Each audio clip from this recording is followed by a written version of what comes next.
সামান্য কটা টাকার জন্য, সামান্য কটা জলসার জন্য মানুষের নামে যদি আমায় মিথ্যা প্রচার করতে হয়, মরে যাওয়া ভালো। আমরা নামাজ পড়ি, রোজা করি, হজ করি, মাওলানা হয়ে ওয়াজও করি, অথচ অন্যের গীবত করতে আমাদের অন্তরটা একবারও কাঁপে নাই।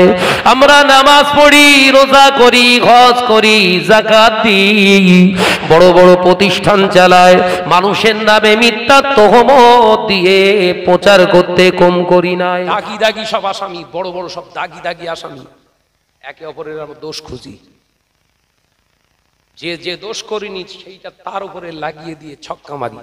আসামি আছে না নাই? সামান্য কটা টাকার জন্য, সামান্য কটা জলসার জন্য মানুষের নামে যদি আমায় মিথ্যা প্রচার করতে হয়, মরে যাওয়া ভালো। এ কথা বলছেন না কেন? ওইরকম জীবন না রেখে মৃত্যুটা বেছে নেওয়া ভালো। আমরা নামাজ আদায় করি, রোজা আদায় করি, হজ আদায় করি, আবার জমিটা বন্ধক দিয়েও খায়। আমরা নামাজ আদায় করি, রোজা আদায় করি, হজ আদায় করি, ওমরা আদায় করি, ভাইপো ভাইয়ের জমির ফারাস ফাঁকি দিয়ে মারি। ও নজনের আমরা নামাজ আদায় করি, রোজা আদায় করি, মসজিদ তৈরি করি, মাদ্রাসা বানায়, এতিম মিসকিনের মারে মেরে মুচড়ে খায়। আমরা নামাজ পড়ি, রোজা করি, হজ করি, মাওলানা হয়ে ওয়াজও করি, অথচ অন্যের গীবত করতে আমাদের অন্তরটা একবারও কাঁপে নাই। আমরা নামাজ পড়ি, রোজা করি, হজ করি, যাকাত দিই, বড় বড় প্রতিষ্ঠান চালায়, মানুষের নামে মিথ্যা তহমত দিয়ে প্রচার করতে কম করি নাই। আমরা হলাম এই মুসলমান। এই কথা বলছেন না কেন?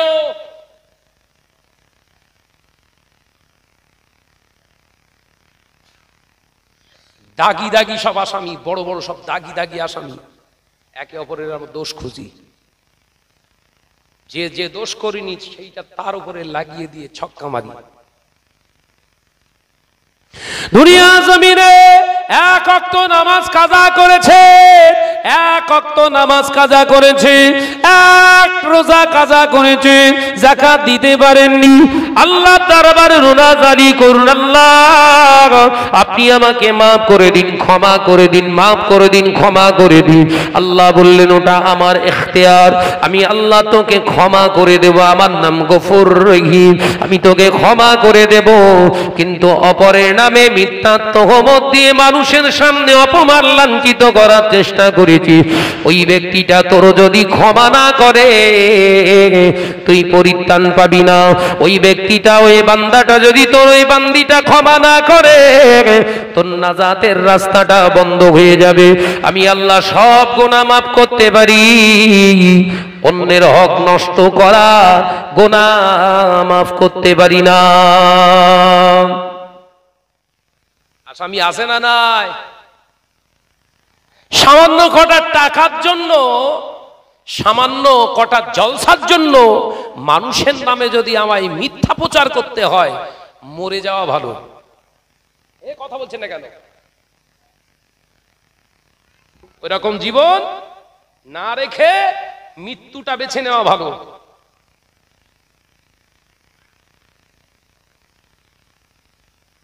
নিজেকে নিজেকে ঠকাচ্ছ, নিজেকে নিজেকে ধোঁকা দিচ্ছ।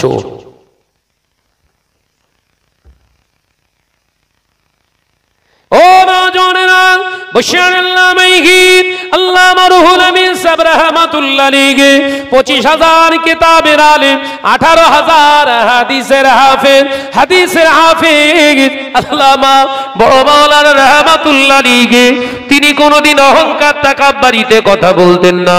আল্লাহর ওলি হযরতে মাদারাজাত ওলি নও হুজুর পীর কেবলা রাহমাতুল্লাহ আলাইহি, যিনি মায়ের গর্ভে থেকে তিনি ওলি, তিনি অহংকার তাকাব্বুর নিয়ে কথা বলতেন না। দুনিয়ার জমিনে আমাদেরও বড় বড় মুহাদ্দিস হুজুরের রয়েছে। আজকে আমাদের এখানে যিনি এলেন, আমাদের নয়নের মণি, প্রাণ প্রিয়, আমাদের মাথার তাজ, আমাদের সকলের উস্তাদুল উলামা শাহ সুফি পীর আল্লামা পীর সাহেব হুজুর কেবলা এখানে এসেছে, তানার ভিতরে অহংকার তাকাব্বুরি আমরা দেখতে পাই না। অথচ এখনো পর্যন্ত হারাম কাজে, প্রকাশ্য হারাম কাজে লিপ্ত, যেটা আল্লাহ হারাম করেছে সেই হারামকে হালাল বানানোর চেষ্টা করে। অথচ তারা এত জমিনের উপরে অহংকার তাকাব্বুরি করে বলে, এত নিজেদেরকে বড় মাপের আলেম বলে ভাবে, এই পৃথিবীর জমিনে ওদের থেকে আরো বড় কোনো আলেম নাই। এরকম আছে না? নাই? কথা বলছেন না কেন? অহংকারের বিরাট একটা কেরামতি আছে, জানেন তো?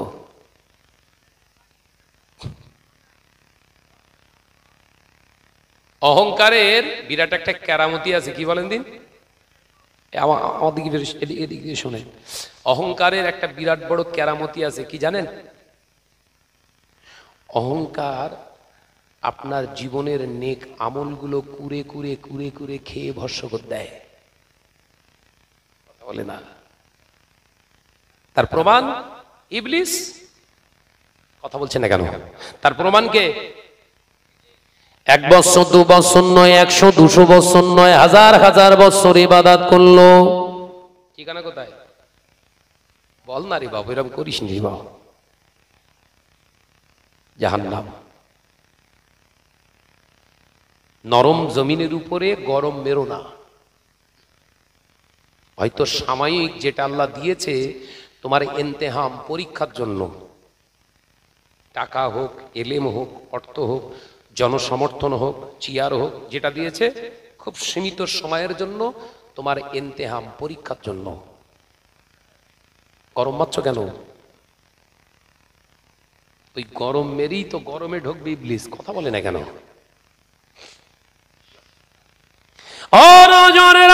মুরব্বিয়ানে গনেরা, ছেলেরা, বাচ্চারা, পর্দানশীনা মা বোনেরা, আল্লামা রুহুল আমিন সাহেব রাহমাতুল্লাহ আলাইহি মুসাদ্দুদুজ জামানে একা আওলাদের আওলাদকে হুজুর কিবলা এক স্টেজে পেলেন, হুজুর কিবলাকে দেখলেন, হুজুর কিবলা গিয়ে দেখলেন মুসাদ্দুদুজ জামানের বেটার বেটা, তার মানে হুজুর কিবলা 5 হুজুর কিবলার সন্তান একজন স্টেজে ওয়াজ করছে, তানার জুতাটা নিচে রাখা আছে।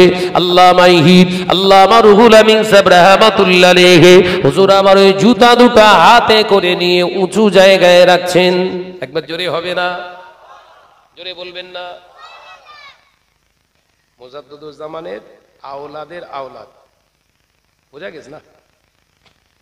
জুতো তুলছে কে? 25,000 কেতাবের আলেম, 18,000 রাসূলুল্লাহর পাক জাবানের কল যা সিনাতে আছে। জুতো তুলছে কার? বলে না। ও নওজওয়ানেরা, মুরব্বিয়ানে গনেরা, ইসলাম এটাই শেখায়, তোমার এলেম আগে নয়, তোমার এলেম আগে নয়, তোমার আদব আগে। তোমার আদব যদি না থাকে এলেম তোর বাঁচাতে পারবে না। এ নওজওয়ানেরা, যুবকেরা, ছেলেরা, বাচ্চারা প্রশ্ন করলেন, আল্লামা হুজুরকে প্রশ্ন করলেন, হুজুর আপনি এত বড় একজন হাস্তি, শরিয়াতের এত বড় একজন পণ্ডিত, আপনি কেন হুজুরের আওলাদের জুতাটা হাতে করে তুললেন? হুজুর আল্লাহর মাহবুব বান্দা আল্লামা হুজুর রাহমাতুল্লাহ আলাইহির চোখে পানি চলে এসেছিল।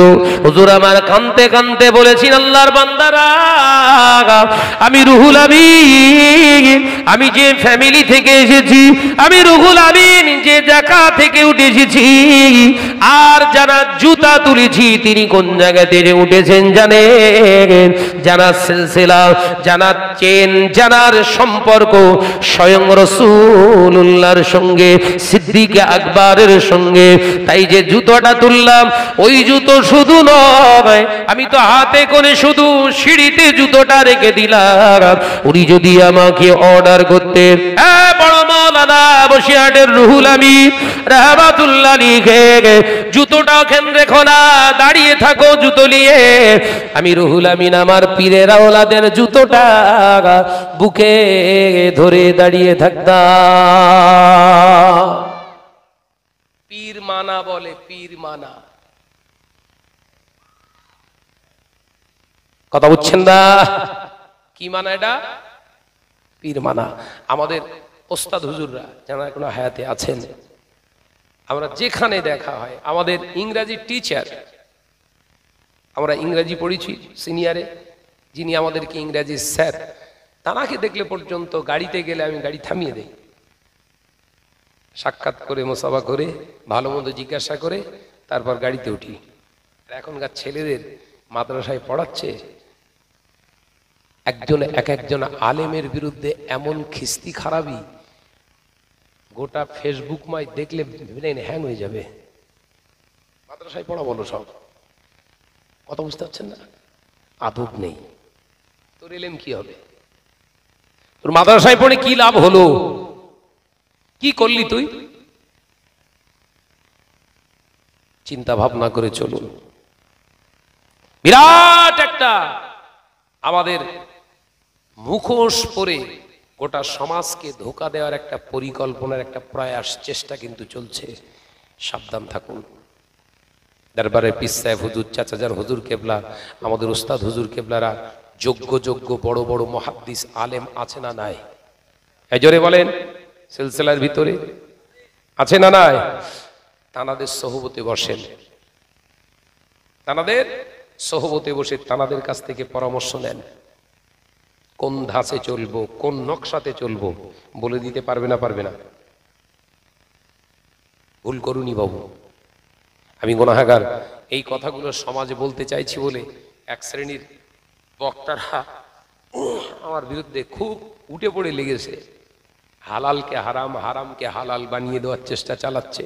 কিন্তু আল্লাহ আছে, কথা বলছেন না কেন? আল্লাহ আছে না নাই? আল্লাহর জমিনে আমরা বান্দা, আল্লাহর উপরে ভরসা করে চলি। কে আমাদের সম্মান করবে, কে আমাদের সম্মান দেবে, ও আশায় অন্তত শাহনাজ ঘোরে না, ওই ইমান দিয়ে শাহনাজ ঘোরে না। আমার পীর বাংলা আসামের হাজী মুফতি আজম আব্বাজান মেজদা হুজুর পীর কেবলা বলেছিলেন, অন্যায়ের সঙ্গে কোনো আপোষ করবি না, একঘরে হয়ে যাবি, আপোষ করবি না, জীবন চলে যাবে। অন্যায়ের সঙ্গে কোনো আপোষ নয়। আমার হুজুর কেবলা আসবেন এক্ষুনি, হুজুর কেবলার এই একই কথা, স্ট্রংলি হালালিয়াতের উপরে জিন্দেগি গুজরান কর। কে তোর সম্মান করবে না করবে দেখার দরকার নেই। হুজুরের নসিহত শুনবেন। আমাদের ওস্তাদ হুজুর আমাদের তো অনুপ্রেরণা, কথা ঠিক না বুঝতে বলেন? আজকে যত বক্তা ফুরফুয়া সিলসিলায় ঘুরছে, অধিকাংশ বক্তা সব হুজুর কেবলার হাতের ছাত্র। সুবহানাল্লাহ বলেন। বুখারী শরীফ, মুসলিম শরীফ, মিশকাত, হ্যাঁ, ইবনে মাজাহ, এসব বড় বড় কিতাবগুলো পড়িয়েছেন। তাঁরা এখনো দাবি করছে না আমার সামনে আল্লাহ মালিক। বলতে গেলেই বলে শাহনাজ বিরাট উল্টো পাল্টো বলছে। এখনো পর্যন্ত হুজুর কেবলারা এখনো পর্যন্ত বলছেন না 35-40 বছর ধরে বুখারী পড়িয়েছে, এরকম শিক্ষক আমাদেরকে ওস্তাদ হুজুররা আছেন, এখনো পর্যন্ত তার নামের সামনে ওই আল্লামা শব্দটা লিখতে দেন না। যে আর এখন কি হয়েছে, সব ছড়াছড়ি চারিদিক, কথা বলছেন না কেন? ছড়াছড়ি। সাবধান হন। মুজাদ্দিদুজ জামানের সিলসিলা ভেজাল না, নিখাত একটা কোরআন হাদিস ইজমা কিয়াসের ভিতর থেকে উঠিয়ে আনা সলিড একটা সিলসিলা। একবার জোরে বলুন, একবার জোরে হবে না সুবহানাল্লাহ। 20 বছর ধরে তুমি কি করেছো? সিলসিলার জন্য কটা কিতাব লিখেছো, কটা প্রতিষ্ঠান করেছো?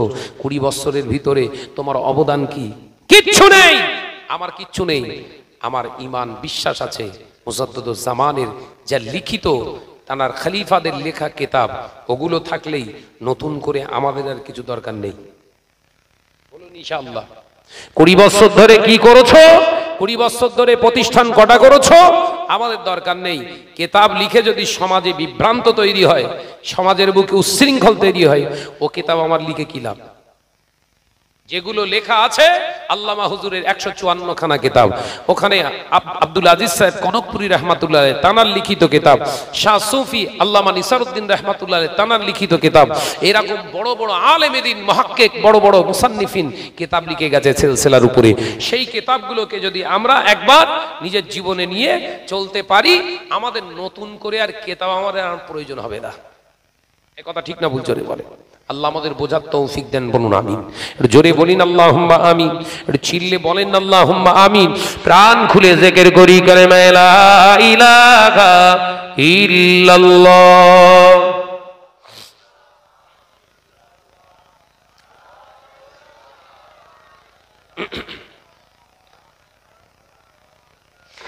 আমারে কণ্ঠে তুমি তোমারই বাণী দিয়েছ, বুকের দেরাজ তুমি তোমারই স্থান দিয়েছ। এত ভালোবাসো কেন মালিক আমার, কি করে শুকর করি আমি তোমার, কি করে শুকর করি আমি তোমার। জোরে হলো না?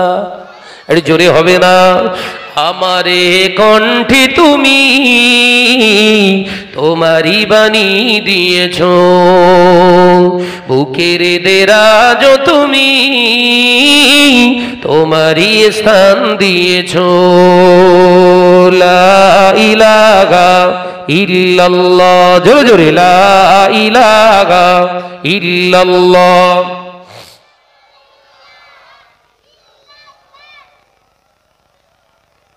একসঙ্গে হচ্ছে না, একই সঙ্গে পড়েন কালেমা লা ইলাহা ইল্লাল্লাহ। মাশাআল্লাহ মাশাআল্লাহ, এই তো লা ইলাহা ইল্লাল্লাহ। পৃথিবীর দিকে দিকে উজুদরি দে, শান্তি মোরা পেলাম তোমার দিকে। পৃথিবীর দিকে দিকে উজুদরি দে, শান্তি মোরা পেলাম তোমার দিকে। রহমত যে তোমার, করুণা বেশুমার, রহমত যে তোমার, করুণা বেশুমার। সেজদাতে নুয়ে পড়ে মাথা, এত ভালোবাসো কেন মালিক আমার। একবার জোরে হবে না? আমারে কণ্ঠে তুমি তোমারই বাণী দিয়েছ, বুকের দেরাজ তুমি তোমারই স্থান দিয়েছ। লা ইলাহা ইল্লাল্লাহ। মাশাআল্লাহ মাশাআল্লাহ।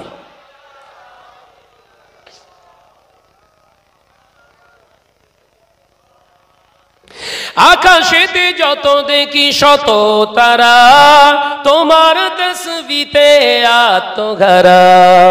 আকাশেতে যত দেখি শত তারা, তোমার জিকিরে আত্মঘারা। তুমি যে রহমান, তুমি যে দয়াবান, তুমি যে রহমান, তুমি যে দয়াবান। করুণা সারা পৃথিবীময়, এত ভালোবাসো কেন মালিক আমার। একবার জোরে হয় না?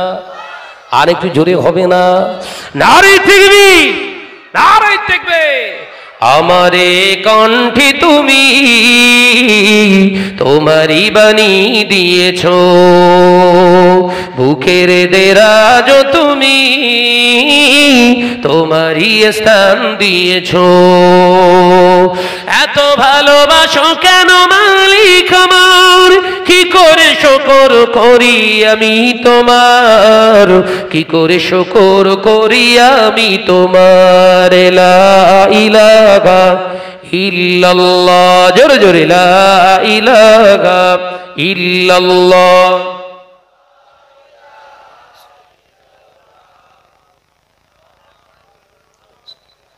সাল্লাল্লাহু আলাইহি ওয়াসাল্লাম। দুনিয়া জমিনে আল্লাহ পাক যতদিন হায়াতে রেখেছে, সত্যের উপরে থাকার চেষ্টা করেন। এলাকার মানুষ, সমাজের মানুষ যদি আপনার পাশে না থাকে, না থাকুক, 1 বছর 2 বছর নয়, আমার নবীকে 2.5 থেকে 3 বছরের মতো এক ঘরে হয়ে থাকতে হয়েছিল। আপনি তো নবীর উম্মত, ওটা তো আপনার পালো আপনার জীবনে আসবে, তবেই তো রাসূলের প্রকৃত আপনি উম্মত। এই কথা বলছেন না কেন? একটানা শানে আবু তালেবের উপত্যকাতে আল্লাহ রাসূলকে একটানা 2.5 থেকে 3 বছর হুজুরকে এক ঘরে করে দেয়া হয়েছিল। যে নবীকে আলামিন বলে ডাকতেন, যারা নবীকে আস-সাদিক বলে ডাকতেন, তারা রাস্তাঘাটে দেখা হলে মুখ ঘুরিয়ে চলে যেত, নবীর সঙ্গে কোনো কথা হতো না। আল্লাহ নবী খাবারের দোকানে গেলে খাবার দিতে চাইতেন না। এক ঘরে বয়কট। আপনার জীবনে এসেছে বয়কট? হ্যাঁ, যুবকেরা, ছেলেরা, বাচ্চারা, পর্দাদাসীরা, মা ও বোনেরা, আমার আল্লাহ বললেন, হাবিব অধৈর্য হবেন না, ভঙ্গুর হয়ে যাবেন না। আমি আল্লাহ পাক আল্লাহ তাআলা আপনাকে বলছি, সম্পূর্ণ আমি আল্লাহ পাক তোমাকে জানিয়ে দিলাম, কেউ যদি তোমার পাশে না থাকে, আমি আল্লাহ তোমার সাথে আছি।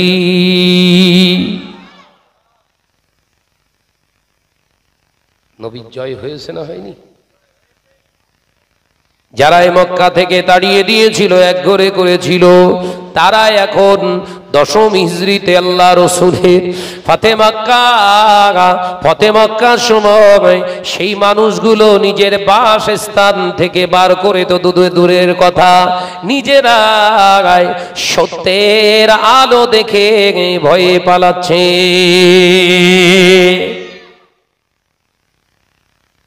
নবী বলিনি তোমরা পালাও, আমরা যাচ্ছি মক্কায়, পালিয়ে যাও, চলে যাও বলেছিল?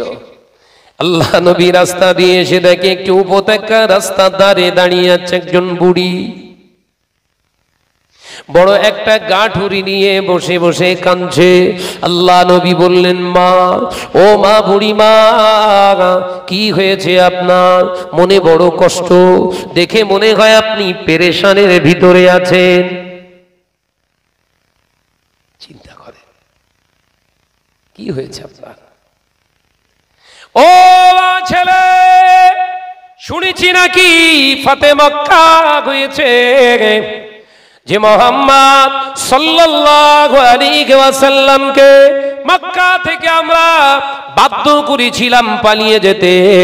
সেই মুহাম্মদ সাল্লাল্লাহু আলাইহি ওয়াসাল্লাম এখন মক্কা দখল করবার জন্য আসছে, মক্কায় বিরাট বাহিনী নিয়ে আসছে। তার ভয়ে আমরা সব যারা অত্যাচার করেছিলাম সবাই পালিয়ে যাচ্ছে জিনিসপত্র নিয়ে। আমি বুড়ি মানুষ, একা, আমার সামানপত্র যা আছে আমি গাঁটরি করে নিয়ে দাঁড়িয়ে রইলাম। আমার বয়ে নিয়ে যাবার মতো ক্ষমতা নাই, আমার সঙ্গী সাথীরাও নিয়ে যায় না, তাই অসহায় হয়ে রাস্তার ধারে নিজের সামান নিয়ে বসে বসে কান্দি বাবা। আল্লাহ নবী বললেন, মা বুড়িমা, ও মা বুড়িমা, সবর করুন, ধৈর্য ধরুন। আপনি শোনেন, আপনি যে মুহাম্মাদের ভয়ে পালাচ্ছেন, আমি যদি আপনাকে একটু সাহায্য করি, আপনার এই বড় গাটুরিটাকে নিয়ে বহন করে আপনার গন্তব্যস্থলে যদি পৌঁছে দিই, আপনি কি আমার উপরে খুশি হবেন? একবার জোরে হবে না?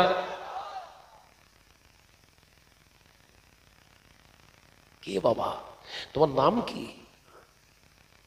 মনে এত দয়া, তোমার নাম কি গো? এরম দয়া তো আমার কওমের ভিতরে কেউ দেখায়নি। আমি একা একা বসে বসে কিন্তু কাঁদছি।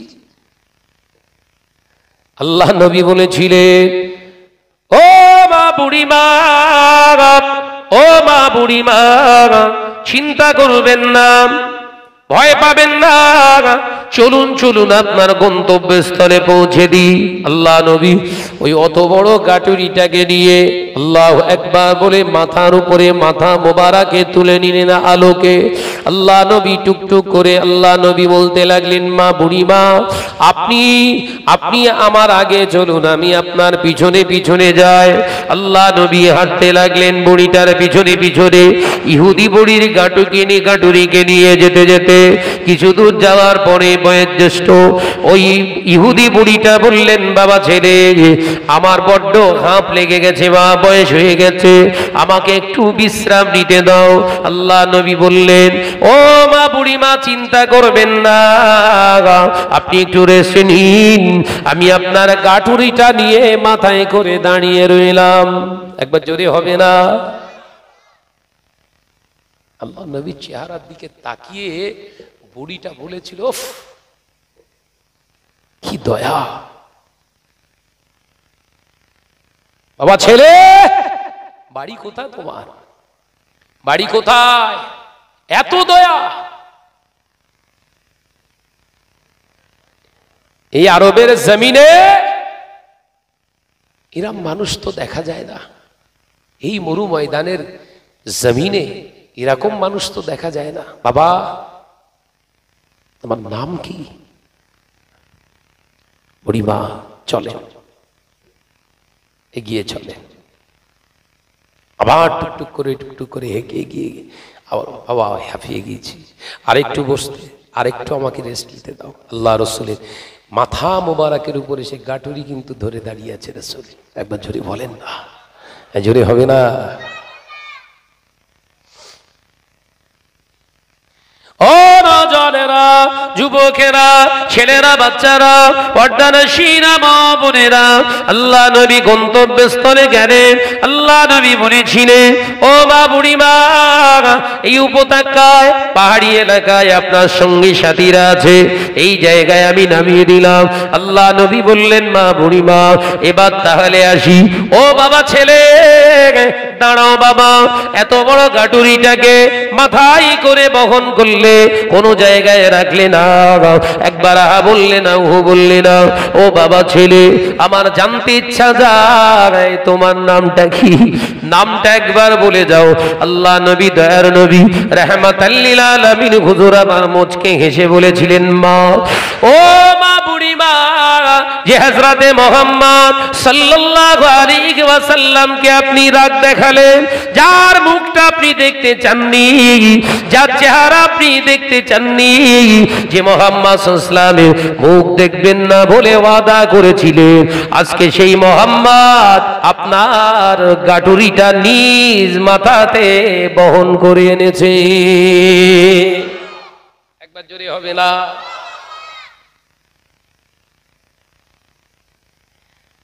নবী ইচ্ছা করলে আগে থাকতে নিজের নাম প্রকাশ করতেন না, করতেন না? এত বড় একটা উপকার করবো, আমার নাম এই, আমার ওই ওই, হ্যাঁ আমরা যেরকম করছি গো, দুটো চারটে প্রতিষ্ঠান চালিয়ে এই করেছি সেই করেছি, আর কেউ করে না, হচ্ছে না, হয় না, কথা বলছেন না কেন? এর নামটা বিশ্বনবী করতে পারতেন না, পারতেন না? নবীর আদর্শ কই তোমার ভিতরে?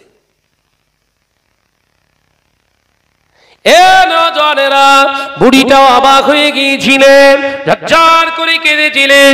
ও বাবা ছেলে, জন্মের মতো শেষ বিদায়, আর দেখা হবে কিনা জানি না বাবা, একবার নামটা বলে দাও। আল্লাহ নবী বলেছেন, মা বুড়িমা, ও মা বুড়িমা, আমি হলাম সেই ছেলে, যে ছেলের মুখটা আপনি দেখবেন না বলেছিলেন। আমি হলাম সেই আব্দুল্লাহর বেটা মুহাম্মদ সাল্লাল্লাহু আলাইহি ওয়াসাল্লাম, আমি হলাম সেই ছেলে। আল্লাহ নবীর কথা শুনে আশেপাশে যত ইহুদি ছিল সবাই আল্লাহ নবীকে ঘিরে ধরলেন। আল্লাহ নবীর আচরণ, আল্লাহ নবীর আদর্শ দেখে ইহুদিরা থাকতে পারেননি। সেদিনে সকলে আল্লাহ নবীর সামনে দাঁড়িয়ে দাঁড়িয়ে নিজের ভুলটা অনুভূতির দ্বারা বুঝতে পেরেছিলেন। আল্লাহ নবীর প্রতি তারা আকৃষ্ট হয়ে ঈমানি কলেমা পড়ে মুসলমান হয়ে গিয়েছিলেন। আপনার আদর্শ তো বলে দেবে, আপনার আদর্শই তো বলে দেবে আপনি কোন মর্যাদা সম্পূর্ণ মানুষ। কথা বলছেন না কেন? কথা বলছেন না কেন? আপনার ব্যবহারেই তো বলে দেবে আসলে আপনি কোন সেন্সিবিলিটির, কতটা আপনি প্রকৃত মনুষ্যত্বের উপরে দাঁড়িয়ে আছেন। লোকের কাছে পরিচিতি দেয়া লাগে না। এ মিডিয়া ছিল না, দাদা পীর রহমাতুল্লাহ আলাইহি যখন ছিল মিডিয়া ছিল না।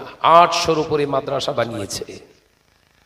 মিডিয়া ছাড়াই আল্লাহ আমাদের কাছে ওই 800 শব্দটা আমাদের কাছে আল্লাহ পৌঁছে দিয়েছে না দেননি? আর তোমার কোনো কিছু করলি মিডিয়া, হ্যাঁ, মিডিয়া না হলে কাজ হবে না। 4টে কলা দান করতে গেলে 6টা ছবি। এই কথা বলছেন না কেন? লিল্লাহিয়াত আছে?